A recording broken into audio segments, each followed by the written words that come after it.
ಎಲ್ಲರಿಗೂ ನಮಸ್ಕಾರ. ಕರ್ನಾಟಕ ಪರೀಕ್ಷಾ ಪ್ರಾಧಿಕಾರದ ಕಡೆಯಿಂದ ವಿವಿಧ ಇಲಾಖೆ ನಿಗಮ ಮಂಡಳಿಗಳಲ್ಲಿ ಖಾಲಿರುವಂತ ಗ್ರೂಪ್ ಎ ಗ್ರೂಪ್ ಬಿ ಹುದ್ದೆಗಳಿಗೆ ಮತ್ತು ಪೊಲೀಸ್ ಇಲಾಖೆಯಲ್ಲಿನ ಸಿವಿಲ್ ಪೊಲೀಸ್ ಕಾನ್ಸ್ಟೇಬಲ್ ಹುದ್ದೆಯ ನೇಮಕಾತಿಗೆ ಅರ್ಜಿ ಸಲ್ಲಿಸಿರುವಂತಹ ಅಭ್ಯರ್ಥಿಗಳಿಗೆ ಸಂಬಂಧಿಸಿದಂತೆ ದಿನಾಂಕ 19/7/2026 ನಡೆಯುತ್ತಿರುವಂತಹ ಕಡ್ಡಾಯ ಕನ್ನಡ ಪರೀಕ್ಷೆಗೆ ಅಭ್ಯರ್ಥಿಗಳಿಗೆ ಹಾಲ್ ಟಿಕೆಟ್ ಡೌನ್ಲೋಡ್ ಮಾಡಿಕೊಳ್ಳಿಕ್ಕೆ ಅಧಿಕೃತವಾಗಿ ಲಿಂಕ್ ನ ಬಿಡುಗಡೆ ಮಾಡಲಾಗಿರುವಂತದ್ದು.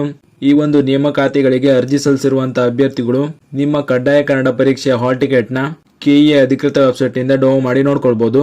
ಈ ಒಂದು ಕಡ್ಡಾಯ ಕನ್ನಡ ಪರೀಕ್ಷೆಯ ಹಾಲ್ ಟಿಕೆಟ್ ನ ಹೇಗೆ ಡೌನ್ ಮಾಡಬೇಕು ಅಂದ್ರೆ, ನೀವು ಸ್ಕ್ರೀನ್ ಮೇಲೆ ಕಾಣ್ತಾ ಇರೋ ಹಾಗೆ ಕೆಇಎ ಅಧಿಕೃತ ವೆಬ್ಸೈಟ್ ನ ಓಪನ್ ಮಾಡ್ಕೊಳ್ಳಿ.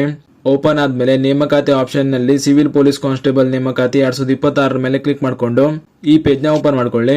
ಓಪನ್ ಆದ್ಮೇಲೆ ಇಲ್ಲಿ ಮೇಲ್ಗಡೆ ಕಾಣಿಸ್ತಾ ಇರಬಹುದು ಕಡ್ಡಾಯ ಕನ್ನಡ ಪರೀಕ್ಷೆಯ ಪ್ರವೇಶ ಪತ್ರ ಡೌನ್ಲೋಡ್ ಲಿಂಕ್ ಅಂತ ನೀಡಿದ್ದಾರೆ. ಈ ಲಿಂಕ್ ಮೇಲೆ ಕ್ಲಿಕ್ ಮಾಡ್ಕೊಳ್ಳಿ. ಕ್ಲಿಕ್ ಮಾಡಿದ್ಮೇಲೆ ಈ ತರ ಇನ್ನೊಂದು ಪೇಜ್ ಓಪನ್ ಆಗಿ ಬರುತ್ತೆ. ಇಲ್ಲಿ ಮೊದಲಿಗೆ ನಿಮ್ಮ ಎಕ್ಸಾಮಿನೇಷನ್ ನ ಸೆಲೆಕ್ಟ್ ಮಾಡ್ಕೊಳ್ಳಿ. ನಂತರ ನಿಮ್ಮ ಅಪ್ಲಿಕೇಶನ್ ನಂಬರ್ ನ ಎಂಟರ್ ಮಾಡ್ಕೊಳ್ಳಿ. ಅಪ್ಲಿಕೇಶನ್ ನಂಬರ್ ನ ಎಂಟರ್ ಮಾಡಿದ್ಮೇಲೆ ಕೆಳಗಡೆ ಅಪ್ಲಿಕೆಂಟ್ ನೇಮ್ ಅಂತ ಇರೋ ಜಾಗದಲ್ಲಿ ನಿಮ್ಮ ಹೆಸರಿನ ಮೊದಲ 4 ಲೆಟರ್ ನ ಎಂಟರ್ ಮಾಡ್ಕೊಳ್ಳಿ. ಹಾಗೂ ಕೆಳಗೆ ಕಾಣೋ ಕ್ಯಾಪ್ಚರ್ ಕೋಡ್ ನ ಎಂಟರ್ ಮಾಡ್ಕೊಂಡು ಸಬ್ಮಿಟ್ ಮೇಲೆ ಕ್ಲಿಕ್ ಮಾಡಿದ್ರೆ ನಿಮ್ಮ ಹಾಲ್ ಟಿಕೆಟ್ ಡೌನ್ ಮಾಡ್ಕೊಳ್ಬಹುದು. ಹೀಗೆ ನೀವು ಈಸಿಯಾಗಿ ನಿಮ್ಮ ಮೊಬೈಲ್ ನಲ್ಲಿಯೇ ನಿಮ್ಮ ಹಾಲ್ ಟಿಕೆಟ್ ನ ಡೌನ್ ಮಾಡ್ಕೊಳ್ಬಹುದು. ಈ ಮಾಹಿತಿಯನ್ನ ಕಡ್ಡಾಯ ಕನ್ನಡ ಪರೀಕ್ಷೆ ಬರೆಯುವಂತ ನಿಮ್ಮ ಸ್ನೇಹಿತರು ಶೇರ್ ಮಾಡಿ, ಅವರು ಕೂಡ ತಿಳಿಸಿ. ಹಾಗೂ ಇದೇ ರೀತಿ ಮುಂಬರುವಂತ ಮಾಹಿತಿಗಳಿಗಾಗಿ ಚಾನಲ್ ನ ಸಬ್ಸ್ಕ್ರೈಬ್ ಮಾಡಿ ಅಂತ ಹೇಳ್ತಾ ಈ ವಿಡಿಯೋನ ಇಲ್ಲಿಗೆ ಮುಗಿಸ್ತಾ ಇದ್ದೀನಿ. ಧನ್ಯವಾದಗಳು.